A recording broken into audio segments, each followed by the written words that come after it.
would be to you then, well, firstly, to let everybody know you're an Indigenous woman, Bundjalung Yes, country. I'm a Bundjalung woman from Northern Rivers, New South Wales, and very proudly so. Yeah. You're speaking with authority here. So what I'm noticing a lot of people saying is, but have you spoken with any Indigenous people? Have you spoken to an elder? Because none of them want it.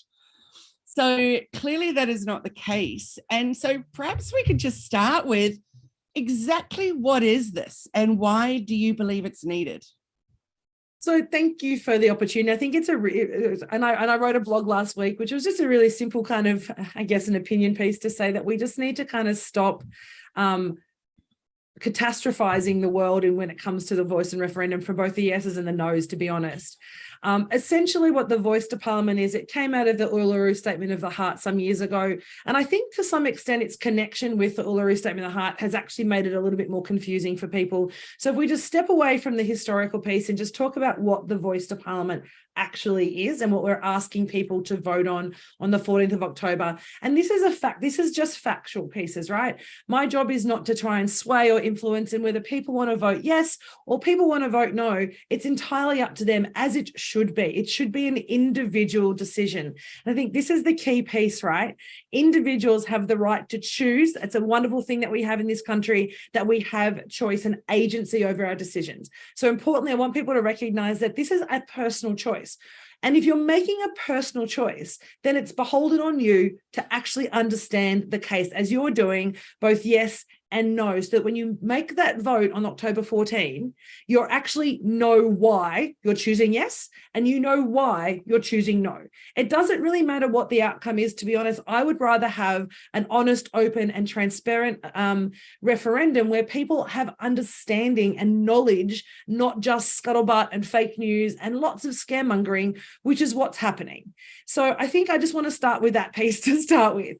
So essentially, the voice to Parliament referendum is asking for a constitutional amendment. So a constitutional amendment can only be done through a referendum. So the parliaments, the two houses of Parliament, can make laws any day of the week by passing it through both houses of Parliament. We call that legislation.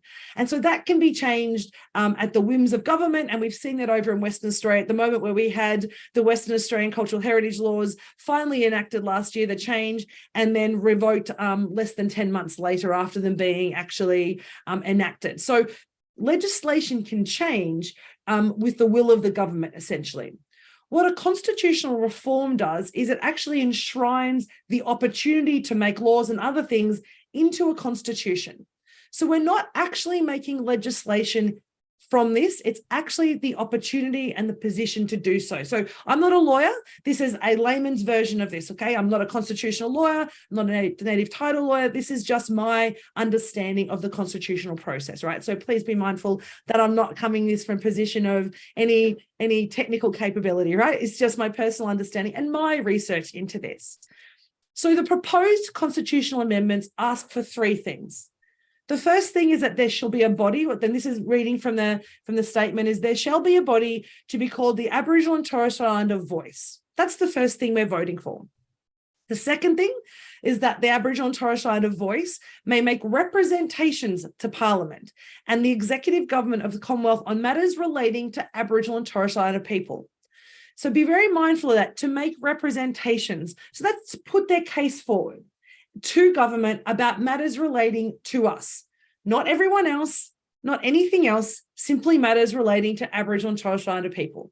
So that could be in the way that we're managed, in the way that laws are made on behalf of or for Aboriginal and Torres Strait Islander people. It's representations by Aboriginal and Torres Strait Islander people to government on matters relating to us. And then the third piece is that the Parliament shall, subject to this Constitution, have power to make laws in respect to matters relating to Aboriginal and Torres Strait Islander people, including its composition, functions, powers, and procedures. So basically, it's now saying we're enshrining in the Constitution the opportunity for the Parliament, for government that is, to then make laws in relation to Aboriginal and Torres Strait Islander people. That's what we're voting for, those three things. So if we break down each of those things, the question you need to ask is, what do they mean to you? And what does this mean for us as a nation? It's not asking us to, you're not giving us any powers. is not and this is all we're voting on. What a lot of the No campaign is talking around is that there's no detail about what happens when this change is made. And that is true for every piece of the Constitution. We have a Constitution that was enshrined in 1901. And at the time, we didn't have, 24/7 news cycles and internet and social media and everything else going on, with people being able to campaign as to why certain things should or should not have been in the Constitution. But at the time, we also didn't have the voice to be included in the Constitution this way. So really what you're voting on are those three things. You cannot vote in this, and it's not asking you to, and they cannot actually in any way have the level of detail people are saying is needed, because that's up to Parliament. That's up to the government. That's up to the people that we voted through federal and state elections to make the decision about what the legislation and any laws look like. What we're doing is providing the opportunity for that to exist. That's all we're voting on. The detail comes out through Parliament. And the reality of it is it might take a year, it might take 5 years, it might take a decade, it might take longer. But that's where the Parliament actually then works on our behalf to say, okay, now that we've been enshrined, this voice is enshrined, what does it look like? And that's where we start to have the community discussions. And that's where we can see what the detail looks like. But it's not for us to put that detail into this piece. This is simply making three changes to the Constitution, to one, enshrine a voice called the Aboriginal and Torres Strait Islander voice, to allow the government to allow that voice to make representations to government on matters relating to us, that is Aboriginal and Torres Strait Islander people, and for the Parliament to then be able to make laws in relation to Aboriginal and Torres Strait Islander people. That is what you're voting on only. There's no veto power listed in there. It doesn't talk about any obligations for them to listen. It doesn't talk about what the bureaucracy, any of that, none of that's in there. It's just talking about the opportunity for that to exist in terms of legislations and laws on behalf of us. Does that make sense? Yeah, and thank you so much for that clarity, because just simplifying it down to those three things, it's very, very clear what is happening. And I'll be honest, I can't even believe that this yeah, it just seems a little bit late, but hey, better late than never, right? So let's then talk about treaty. I'm seeing a lot of things being bandied about treaty. There was obviously the treaty in New Zealand where I'm from, so I had a very different experience of growing up than what people did in Australia, obviously, without a treaty. So my understanding is that what's being asked for is, first of all, voice. Second would be treaty. Third is truth. So can you talk a little bit about treaty and what that would mean for you, for example? I know you're not speaking on behalf of anyone else, but in your instance as an Indigenous woman. So I'm happy to talk of those two things, but I just want to make sure that you are not voting for treaty when you vote for the voice to Parliament on the 14th of October. Absolutely. You are not voting for this. This is a very separate conversation. So if we think about what a treaty is, the historical relevance of a treaty is that it's about recognizing the sovereignty of Aboriginal and Torres Strait Islander people in those areas. So that's what the treaty is calling for. It's a recognition that this country has never been ceded to the colonizers or the, whatever word you want to use there, that the treaty is about recognizing sovereignty. And there's layers of treaty because there are 500 plus nations and descendants of those nations that exist in Australia. So the development of a treaty at a state level or at a community level is a very complex issue, because we're asking either from a state perspective to recognize all the peoples of this land and all the different nations as having sovereignty. And then that has connections with native title and Aboriginal Land Acts in some of the other states. So there's a relationship between treaty and some of those other existing legislations. What it's really around saying, at its heart, though, what we're saying with treaty is recognize that we're the first people, recognize that there's a connection with that in relation to sovereignty, and then talk about how we work together to maintain, the connection and maintain the relationship going forward, recognizing us as the sovereign party, essentially. So it's not around, we don't have any treaties here in Australia, although there's a process. Queensland has a treaty process and every other state has a treaty process at the moment. But some of the challenges are around the different locations that we have and the different connections that people have to the country, and who exists, I guess, to speak for that country. And so part of the challenge that we see with treaty is then who is the person that speaks on behalf of Queensland? There is no one person, right?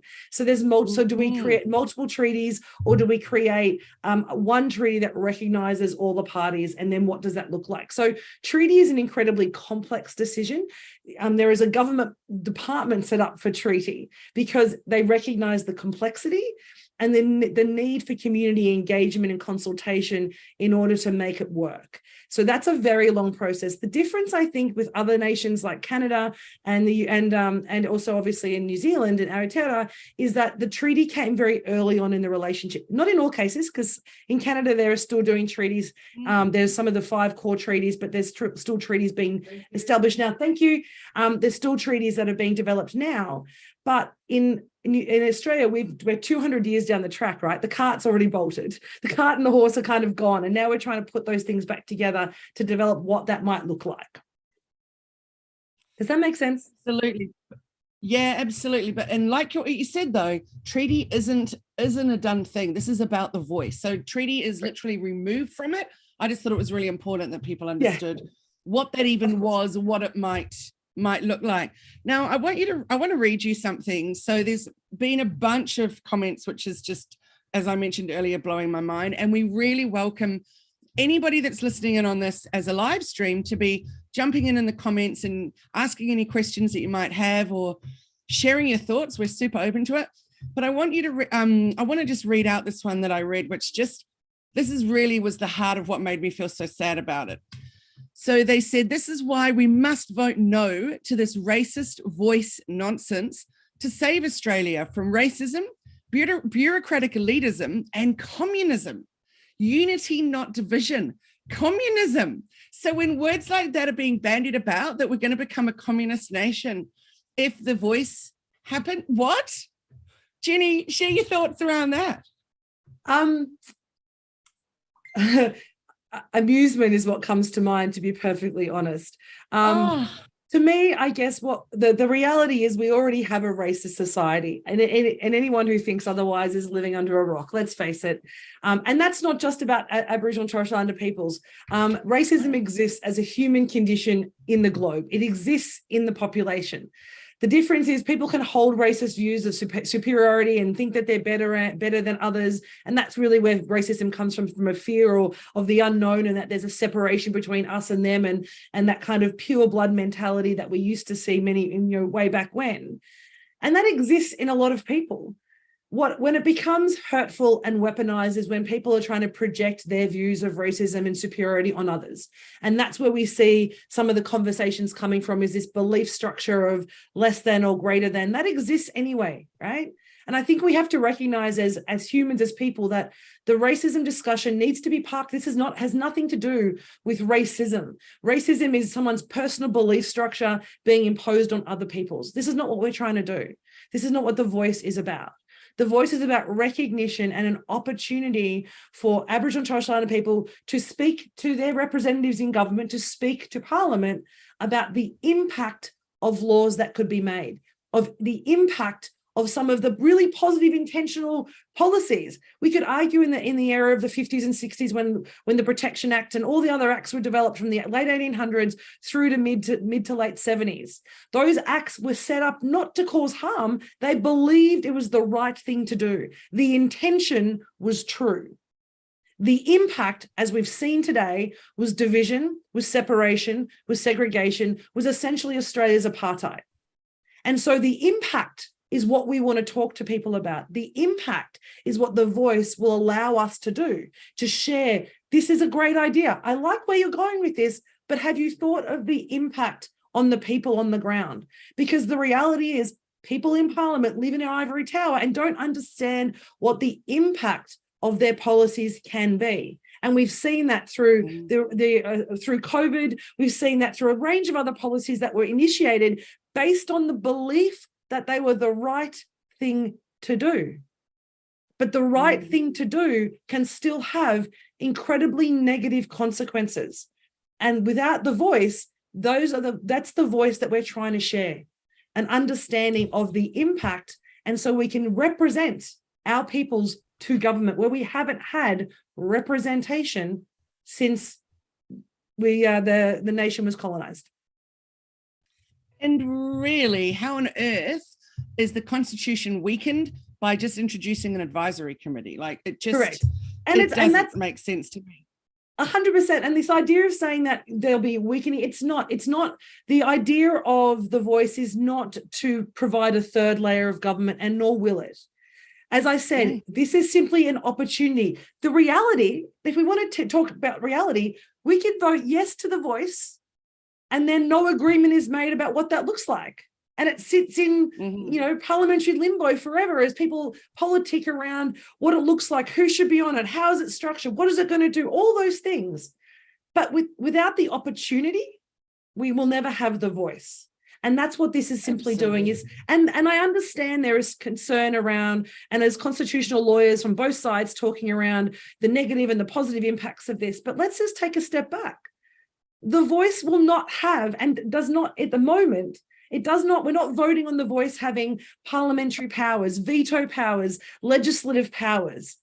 What the constitutional change is around saying that we can make representations on behalf of Aboriginal and Torres Strait Islander people. Now, people do that every day. There are Aboriginal and Torres Strait Islander people who politic for both sides of government, who are paid politicers. Their job is to prosecute the argument of the government of the day or the opposition of the day. They are paid politicers, people. This is, so the views that you're presenting may not actually be their own, but they're choosing because it's their profession. In the same way as a consultant, the same way as a coach, whoever you are advising, you're advising the parliament of the day, right? So your choice is sometimes those voices that you're hearing very loud around this on both sides may be representing the government because that's their role. And we all play a role in this. The question, though, as an individual, as an Aboriginal person, is it going to affect me on a day-to-day basis? Is it going to change the way that I run my company? Is it going to change my identity? No, it's not. But what it does give me an opportunity to do is to share my voice and the understanding of impact of laws about Aboriginal and Torres Strait Islander people to the government, to Parliament, through whatever the voice mechanism looks like. I'm a realist, though. We're talking, I would imagine, many, many years before the voice is actually stood up once we say yes. And if we say yes, then the Parliament can debate these arguments for us. And we can make representations as Australian people to our members of Parliament and say what we think this looks like. All Australians can make those representations about what they want the voice to look like. But we have to have the opportunity for the debate. And to talk about racism and communism and fear-mongering, to me, is really just taking away from what the opportunity is. And instead, it's making it about politics. So if we put aside politics, the opportunity that it is. Yeah, that's exactly what it is. So Jenni, there's been this graphic circulating around the socials that's just been coming at me constantly, and it's a black octopus, many tentacles. It says the voice, it's got these super, super evil eyes on it. And then each tentacle has another reason why you need to vote no. So for example, I just want to read you a few of them. One of them is higher taxes. Another one is high court challenges, abolish Australia Day, treaties, constitution chaos, and reparation and land title claims. So I'm seeing this a lot around abolish Australia Day. I think there's just so much distress around that as well, for goodness sakes. I'd like to just talk about the Australia Day piece if we can, because I know there's a lot of people. It's a very passionate piece, right? And I understand that but I guess I'm of two minds on Australia Day, Invasion Day. It is a recognition of the start of one of the greatest wars in history, right? We recognize that. It's not saying that this is the day that celebrates us as a united country, because it was actually the beginning of a division. It was the beginning of this war. It was the beginning of this discussion. So Australia Day, Invasion Day has such a powerful emotion for all sides of the argument. And there's not just two, there's multiple sides of the discussion around Australia Day. But even if the conversation became around what Australia Day may or may not be, the argument or the discussion to change the date isn't to abolish it. It's asking and inviting the country to recognize its growth and its history and its maturity in this discussion. And I'm going to use that word again, maturity. This is a time for us to be mature about this and have adult conversations, not to have conversations like you're in the schoolyard with the schoolyard bully. This is not time for those conversations. It's time to have considered discussions. And that's what makes us a great country, isn't it? Is the fact that we can debate and discuss.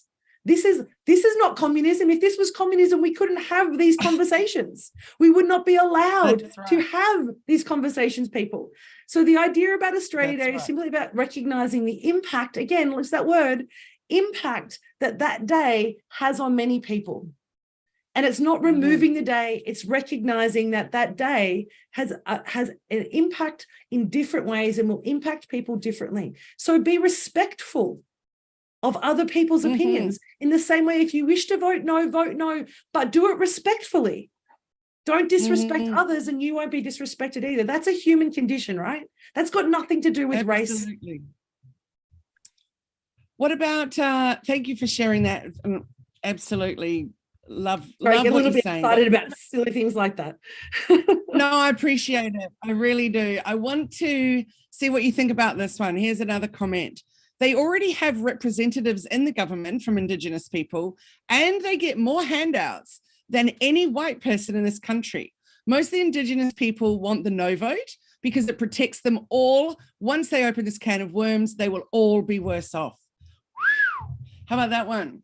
I do love global statements like they and all. I do appreciate those. And as we said at the very beginning, you as an Indigenous woman is speaking on behalf of yourself here. I'm not speaking on behalf of any other Aboriginal and Torres Strait Islander person. I have no right to do that.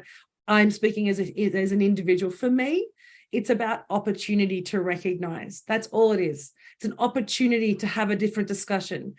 And yes, we as Aboriginal people have representation in the government, but it's still very small. Why is that? Let's consider the policies of the past that prevented us doing all the things that essentially, in the word that we don't like to talk about, that we have in Australia, which is white privilege. And comments like that come from a position of white privilege. And I don't mean that to weaponize, and I'm not saying that as a way for people to be shameful of that. It is, we all have privilege to live in Australia. We are incredibly privileged to be here as humans, right? In this country, in this time. However, when you start to say things like, and make false accusations and make false statements around, we get more handouts than anybody else. I haven't received handouts from anybody else.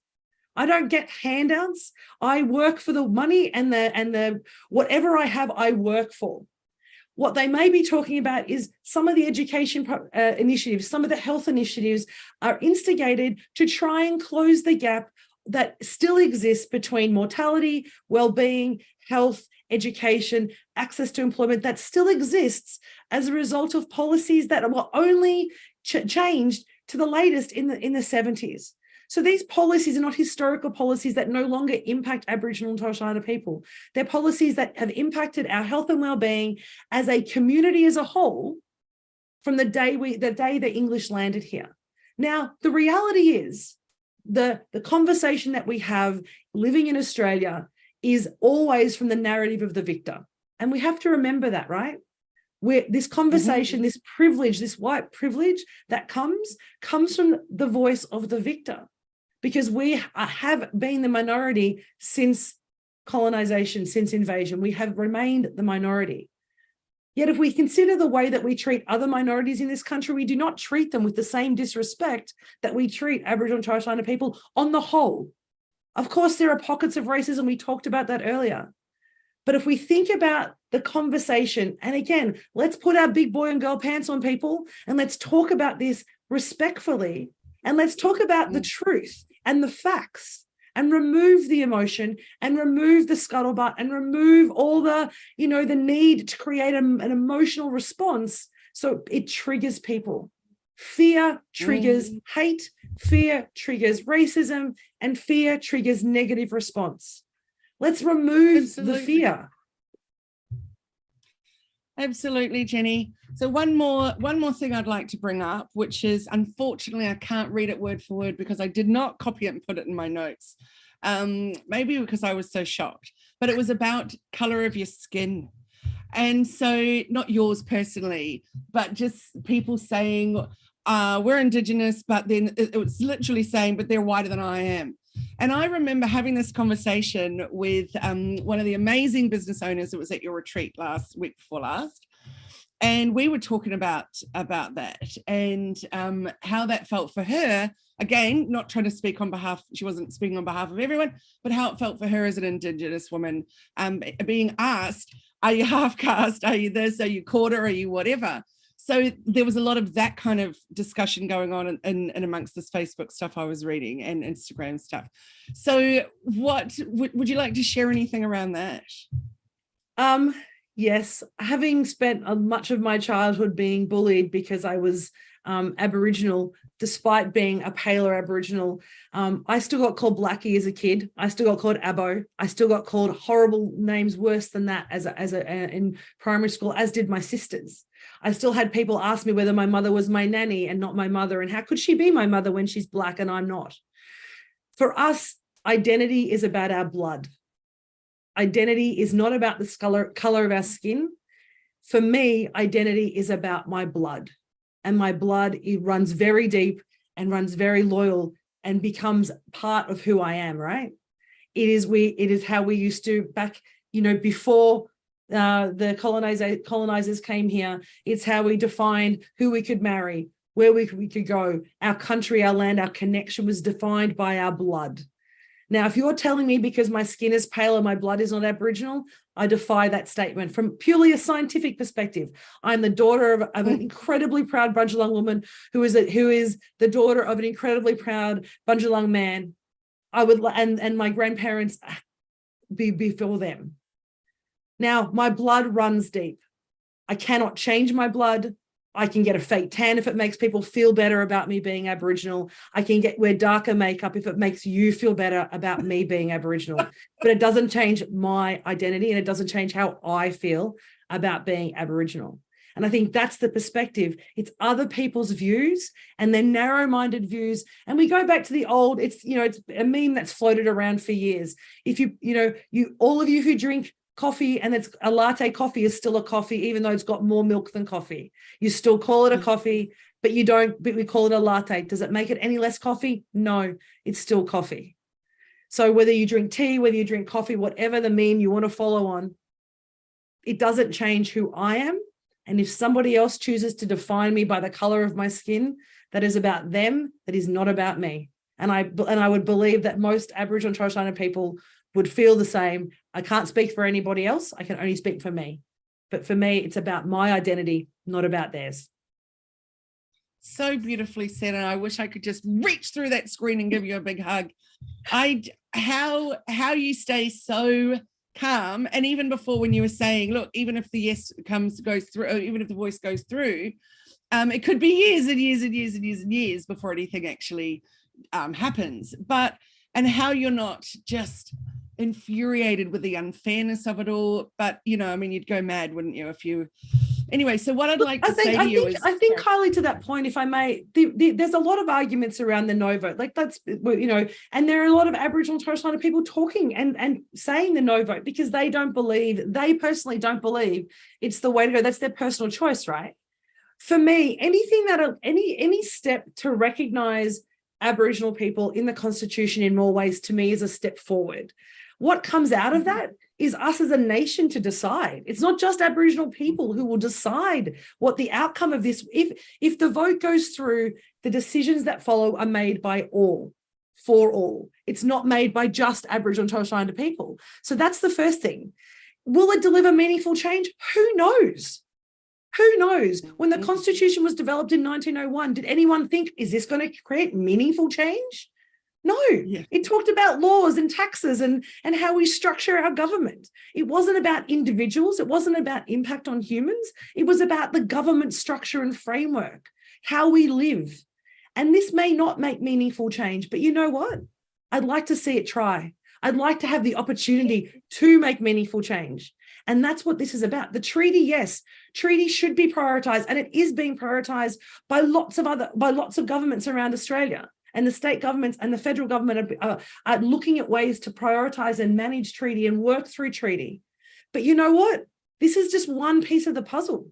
This is not the whole picture. And I think we have to stop looking at things in isolation and see them as they're parts of a whole.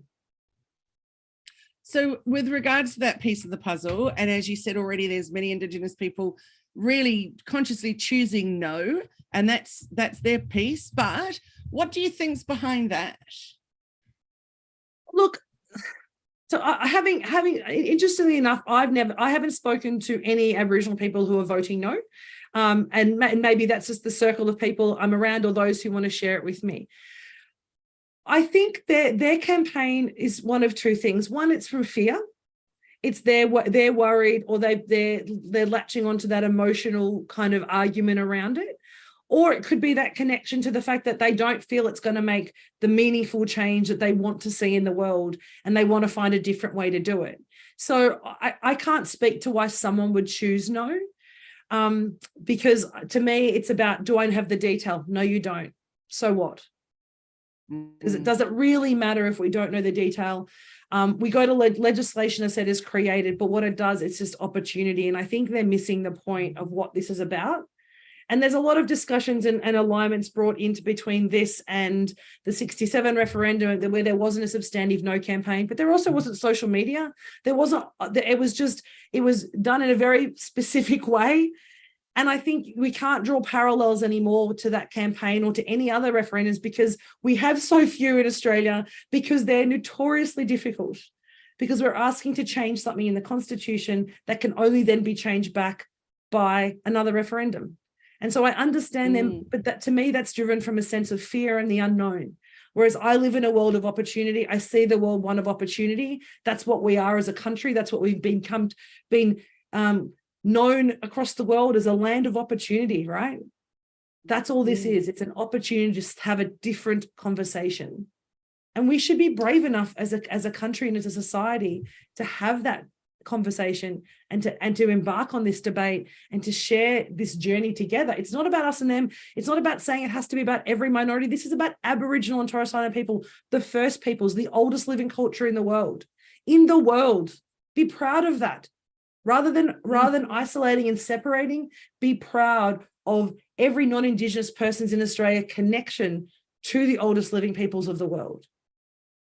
That's all this is. I just have so much awe and love for what you say and how you say it and how eloquently you explain it. Like, I know for me, there's just so much more clarity. And I want to mention, Michelle has been writing in the comments here, voice equals culturally safe, community-driven advocacy. And then she said, I agree, just conduct yourself respectfully. Some people are being really unkind, and it's just so true, isn't it? And I'm thinking, crikey, we've got another month to go or more than. So I just don't want it to ramp up to be something so incredibly unpleasant. But then you, Jenni, you're the one saying everybody should be able to vote whichever way they want to choose, just to make sure that they do it mindfully and they know what they're actually voting for. I think we get caught up in the narratives of other people. And I guess I'd like to leave it on this, is, we often from a politics perspective, we end up becoming, supporters of the politics of our parents. And you see that, you see it in a lot of communities where you are Catholic because your parents are Catholic, you're Protestant because your parents were Protestant, you are this because of your parents and your grandparents and your lineage, right? And I think this is the one time where, rather than just following the herd and saying, I'm going to vote yes because my parents vote yes, or I'm going to vote no because my friends vote no, I urge you, I encourage you, in fact, I implore you to actually say, let me read all the arguments. Let me read both sides. Take some time. There's some great work through most of the universities. If you type in yes and no campaigns, most of the universities are putting out information. And it's a great place. There are education institutions about the different sides of the cases, both yes and both no. Read them and listen and say, does it make sense? Is that true to me? Does that make sense to me? Ask yourself why you're choosing how you're voting. And if it's because your friends are, it's because you don't want to kind of go against the grain, or you just want to follow the herd, maybe it's time to actually make your own way. take your own stand and make your own decision, and not be guided and not be persuaded by other arguments. This is a fundamental individual choice, and you have the power for that. And you should take that. And if you throw that away and just follow the herd and look at the memes and go, yes, I'm going to vote no because the meme is funny and I think it's scaring me and I'm fearful, then you're losing the one piece that makes this country actually phenomenal: agency over your decisions. And if you don't want to make your own choice, maybe that's a reflection you need to have on yourself, and rather than actually derail the arguments for others. You are an outstanding human being, Jenni, and I am forever grateful to know you and to be in your space. That's very kind. Thank you. No, thank you for being happy to talk about this today. I know it's a little bit away from our regular bite-sized business chats, but you are a business owner, and therefore it is something that is affecting you. It's affecting all of us. I'm overwhelmed by all the stuff going on with socials, and it's like, I just really felt if we had this opportunity to chat, if it can help even one person to not necessarily vote a different way, but to feel empowered to go out and just have a bit more knowledge about it, then that's a win. So thank you so much, Jenni. I really do appreciate this. And I do want to reiterate, this is my personal view, right? I'm not talking on behalf of anyone else. This is my belief structure. This is how I choose to see the world in this time, in this space, about this discussion. And so, and that's really important, because I know people will, it's quite possible when we get off this call and we go look at the socials, there'll be people making comments about my choice and my decisions and why I'm saying this. But please recognize this is my belief and my way of voting, and I'm sharing that publicly because I think it's important to do so. But it's not designed to politic or fear or create any groundswell other than to encourage you to listen, learn, and take time to build your own knowledge, because ultimately you have to be comfortable with the decision that you choose, whether it's yes or whether it's no. I've got really good friends who might turn around and say, actually, we've decided to vote no, and that's not going to change my love for them or my connection to them. It's a personal choice. And I think we just have You're to... such a better human than me.